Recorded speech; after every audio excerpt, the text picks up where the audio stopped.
प्रकार से ये देखने को मिला कि रविवार के दिन महाराष्ट्र की राजनीति में फिर से उलटफेर देखने को मिला, फिर से बगावत देखने को मिली। लेकिन राज्य में हो रहे इस बदलाव में, इस राजनीति में शहर में क्या असर होगा, ये बात जो है करना काफी दिलचस्प है। उससे महत्वपूर्ण विषय यह है कि अब उल्लासनगर शहर की राजनीति पे इसका क्या असर होगा, क्या विकास का असर होगा। ऐसे में हमारे साथ बातचीत करने के लिए भरत गंगोत्री जी मौजूद है, साथ ही साथ कौर मैडम भी मौजूद है। इनसे बातचीत करेंगे और जानने की कोशिश करेंगे कि राज्य में बदलाव, इस राजनीति का शहर में विकास किस प्रकार से होगा, नफा होगा या नुकसान होगा। सबसे पहले आपसे जानना चाहेंगे जो बदलाव हुआ है शहर में, यदि बात करें तो इससे पहले भी शिवसेना में जो बदलाव हुआ, हमारे जो मुख्यमंत्री थे एकनाथ शिंदे जी, जब वो मुख्यमंत्री बने कहा जा रहा था कि शहर का विकास होगा, 1 साल के ऊपर होने आया, कोई विकास नहीं हुआ, करोड़ों की निधि की जो है नारियल फोड़े गए हैं।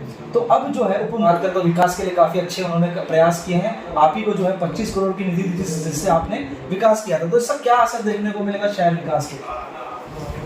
देखिए, इसका बेनिफिट ही होएगा शहर विकास के लिए, क्योंकि हमारे मुख्यमंत्री भी थाना डिस्ट्रिक्ट के हैं और हम जैसे यहाँ से पार्टी के पदाधिकारी लेके हम भी दादा से गुहार लगाएंगे कि हमारे शहर के लिए विकास की निधि अवेलेबल करके दे। और पहले तो शुरुआत हम कर चुके हैं 25 करोड़ रुपया लाके। इससे पहले कभी इस शहर के अंदर न माजी आमदार, न खासदार, न जिला अध्यक्ष, बेशक सत्ता किसकी भी रही होगी, पर कोई विकास निधि सरकार से नहीं ला सका।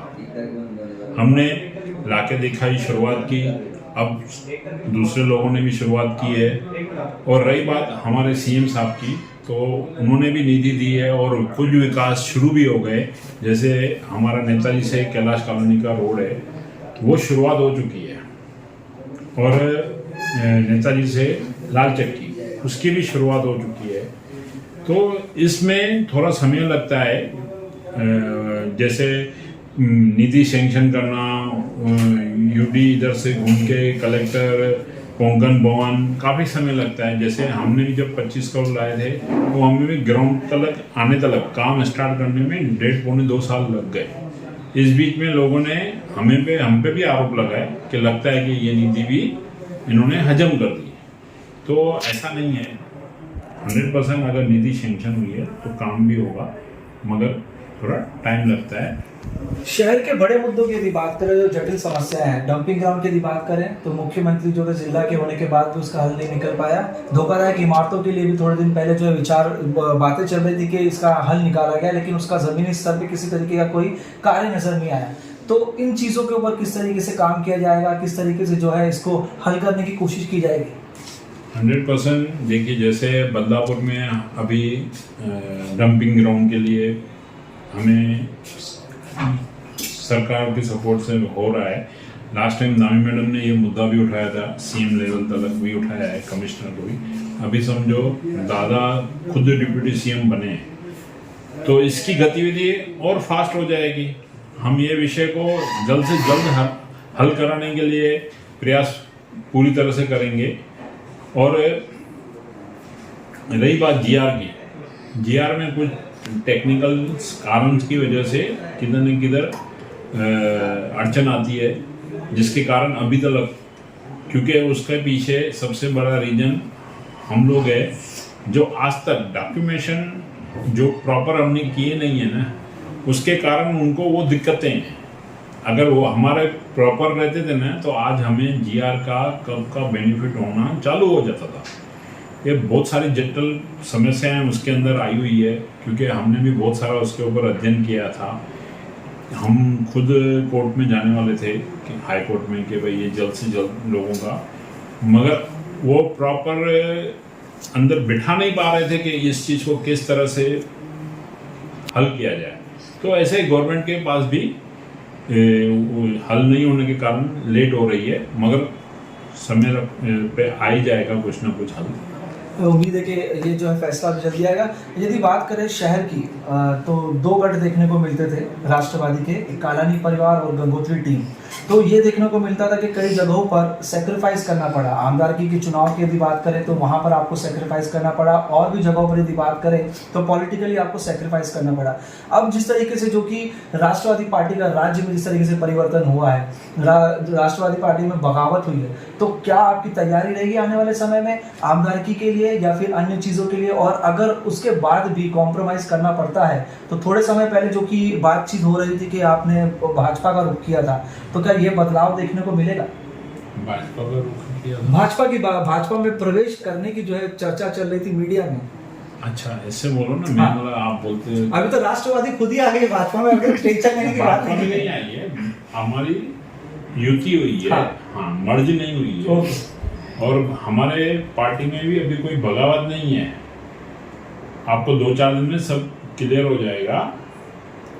और मुझे भगाने के लिए काफी जनों ने प्रयास किया है कि ये राष्ट्रवादी छोड़ के जावे, पर हमारा बड़े साहब के साथ और दादा के साथ जो संबंध है, प्रेम है, और उनकी जो हमने शुरुआत उनको देख के ही राजनीति में आए। पवार साहब को, दादा को, कि 80% समाज सेवा और 20% राजनीति। मगर यहाँ पे जो पुराने लोग हैं वो 200% राजनीति करते हैं, जिसके कारण हमारा उनके साथ मतभेद भी नहीं, शत्रु के जैसे हो गया है। वो जैसे हमारे आज शत्रु है। तो अभी आगे देखेंगे इसका किस तरह से निवारण होता है।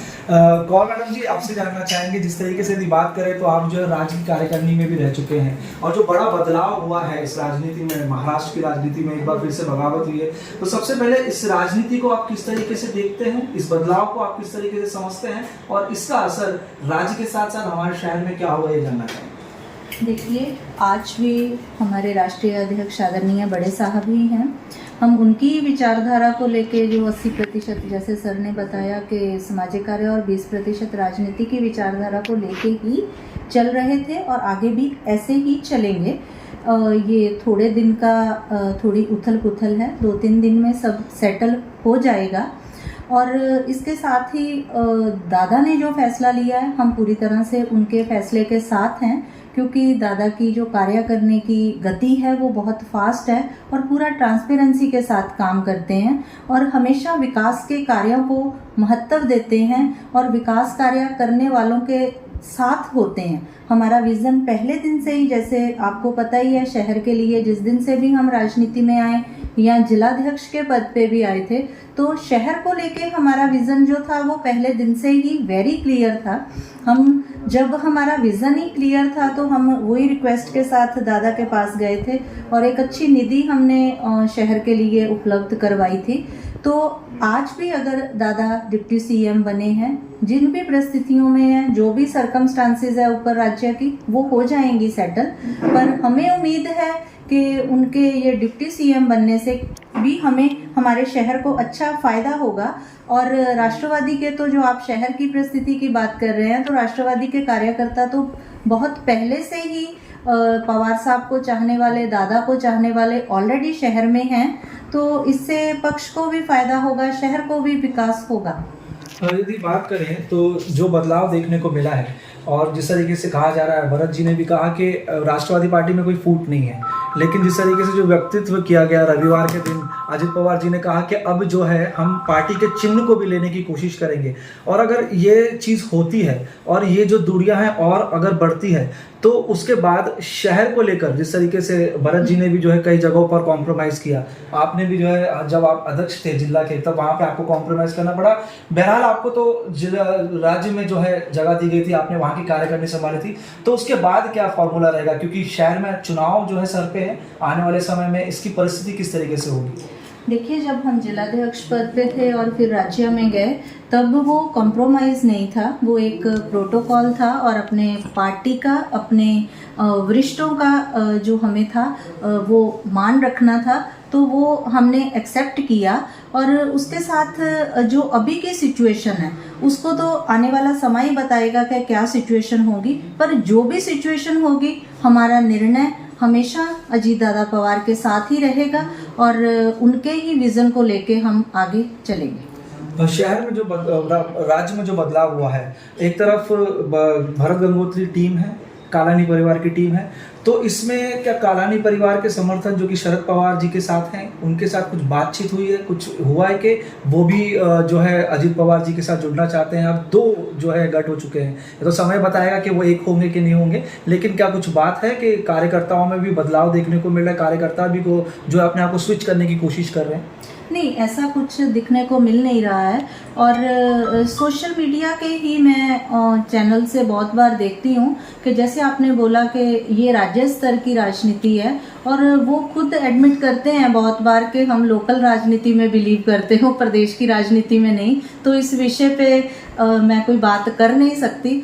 तो बाकी परिस्थिति जो भी रहेगी, मैं फिर से बोलूँगी, हमारा निर्णय, हमारी सपोर्ट पहले भी दादा के साथ ही थी और आगे भी दादा के साथ ही रहेंगी, और हम आदरणीय बड़े साहब की विचारधारा को लेके ही आगे बढ़ेंगे, उनके आशीर्वाद से ही आगे बढ़ेंगे। आखिरी और महत्वपूर्ण सवाल, जिस तरीके से मैं आपको जानता हूँ, आपकी जो विचारधारा जो है जुड़ी है शरद पवार जी से, और कार्यकारिणी जो है आप देखते हैं अजित पवार जी को, तो ये दोनों अलग अलग सोच के साथ किस तरीके के आगे जो है निर्णय होंगे, किस तरीके की परिस्थिति होगी, किस तरीके से जो है कार्य किया जाएगा? नहीं, ये आदरणीय बड़े साहब और आदरणीय दादा वो अलग अलग सोच नहीं है, वो एक ही राष्ट्रवादी की छत्रछाया में जीने वाले दो लोग हैं। तो हम उन्हीं के साथ आगे बढ़ेंगे, और हमारा, फिर से बोलूँगी कि हमारा विज़न जो है वो फिर हमेशा ही, चाहे परिस्थिति कोई भी रहे, वो शहर विकास के लिए ही रहेगा, जैसे कि हमेशा पहले से रहता है। अगर एक नहीं होते हैं तो आने वाले चुनाव को किस तरीके से देखते हैं, किस तरीके से जो है परिस्थितियां रहेगी, क्योंकि टफ हो जाएगा।